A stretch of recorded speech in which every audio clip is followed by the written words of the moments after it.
covering local news that matters. This is CBS 17 News. We're concerned about the people that comes out here visiting the hospital. They can't because we got shooters running loose. Of course, the subject was shot. The scene is safe and secure. No staff, visitor, or patient was injured in the incident. About a year ago, we actually had active shooter training here at Cape Fear Valley. We never want these situations to happen, but we are trained and we are prepared for when they do. We have the video of a deputy and suspect fighting inside Cape Fear Valley Medical Center. Good evening, I'm Angela Taylor. And I'm Marius Payton. The cell phone video and audio taken by a patient is graphic. You see and hear the deputy and suspect, 31-year-old Trevor Smotherman, fighting over a weapon. We want to warn you, the video is graphic and does go to black. Get off my gun! Get off my gun! Get off! Oh, God. Get off! Get off! Get off my gun now!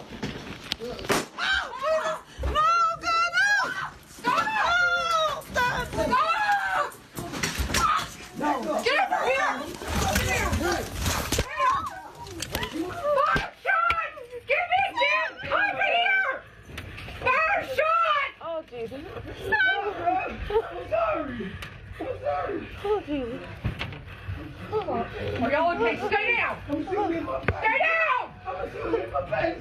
You okay? I wanna die! I wanna die, man. I wanna die, bro. I wanna die. Shooting. Wow, CBS 17's Kayla Strayer on the scene just after it happened. And Kayla, that cell phone video is really hard to watch.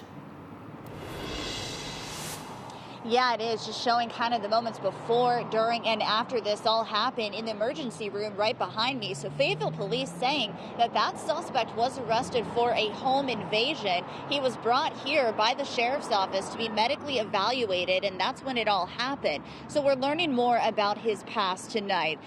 Some charges that he was facing in South Carolina he had in the past included child neglect and drug charges. And they say that Trevor Smotherman is the man who shot the Cumberland County Sheriff's deputy at the hospital this morning. A Fayetteville police officer, as you just saw, happened to be working nearby on a different case. He heard the commotion. He rushed to the scene, and he is the one who shot and killed the suspect. So police are telling me this could have ended a lot worse. They continually train for active shooter scenarios like what happened today, including training at this very hospital. Take a listen.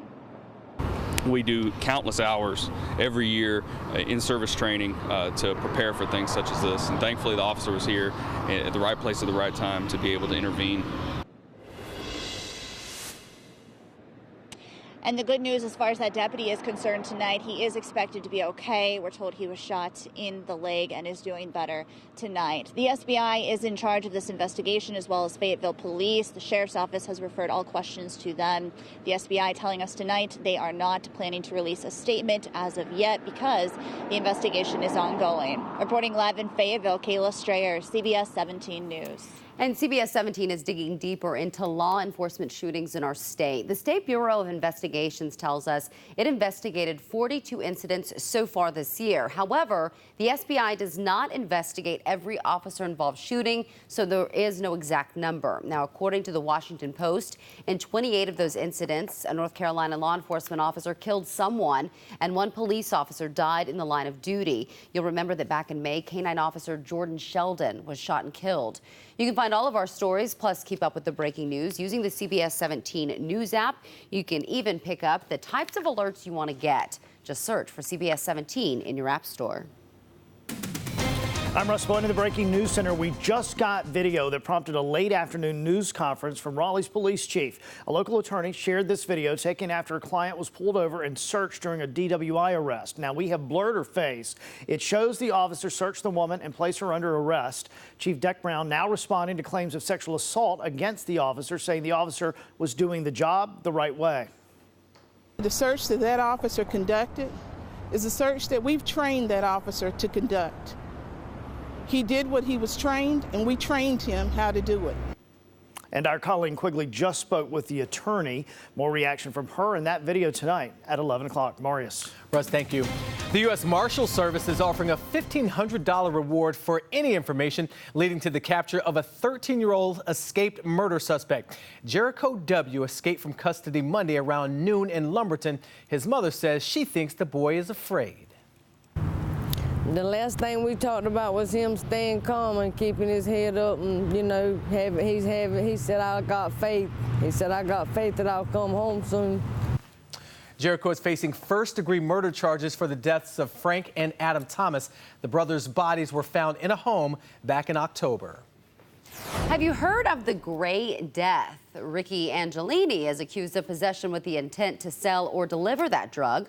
Warrants show he had 2 baggies of Gray Death and cocaine in his possession when he was arrested. Gray Death is a combination of heroin, fentanyl, a synthetic opioid, plus a drug used as an elephant tranquilizer. The drug can be absorbed through your skin, swallowed, injected, smoked, or snorted. NC State students are asking if they're safe on campus after a carjacking Tuesday night at the Wolf Village Apartments. That's where we find CBS 17's Holden Kurwicki with more on tonight's Crime Alert. Holden. Well, Angela, this is actually the second incident that has occurred on NC State's campus this week alone, but in this case, the suspect actually had a weapon. According to the 911 calls, which were released today, a student was trying to get in her car last night when a woman with a gun appeared behind her and stole her car. The victim told police the suspect was around 5'4" and 180 pounds and was wearing dark clothing, and that she was able to escape down Western Boulevard. Now many on campus are questioning how something like this can happen so close to the University Police Department. I see police going around all the time, but it seems like a lot of the places where you would think something could happen, it seems like they're nowhere to be found. On a college campus, it's hard to manage things like that, but police being around, obviously more blue lights would probably help. It's a tough problem to solve. At this time, police haven't located that suspect or the stolen car, which is being described as a 2008 Jeep Liberty that is maroon in color. Now, if you have any information about their whereabouts, being asked to call campus police. Live in Raleigh, Holden Kurwicki, CBS 17 News. We're having a picket today because the Senate hasn't passed the budget. Today, Durham teachers reminding parents there is still no state budget, and that could soon impact their children's education. Teachers want raises, but they also want more money for their students as well as their classrooms. Before leaving Raleigh late last week, state legislators did approve raises for teachers, but Governor Roy Cooper could veto them, saying it is not enough. CBS 17's Michael Hyland digging deeper and talked with the governor today to find out what's next.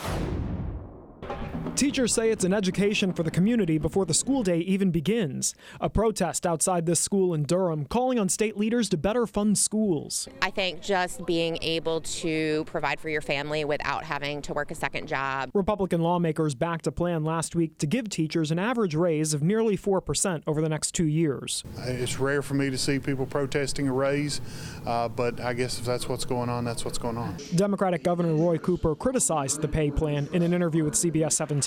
That is not enough to attract and retain the good teachers that we need. He pushed for raises above 8% and could veto what just passed. Do you think it's worth saying no to those raises, not knowing if the legislature will approve anything else? Well, I'll be announcing my decision on veto a little later on in the week, but I think it's clear that these raises are not adequate and that we need to really go back to the drawing board. Really what you're dealing with is, particularly the teachers union, the NCAE, is not looking for the interest of teachers. They're looking to pass a political agenda. The governor says he's willing to negotiate teacher pay separate from everything else in the budget. What's unclear is if anything will change. In Durham, Michael Hyland, CBS 17 News. Today was a picture-perfect day around the Triangle. And here's a live look from the CBS 17 Chevy Weather Beast. A little traffic out there, but you should enjoy those mild fall weather temperatures while it lasts. Coming up, the storm team says winter is coming. Basketball is back in Chapel Hill. We're in the Dean Dome at a North Carolina season opener against Notre Dame. We have a preview coming up later in sports.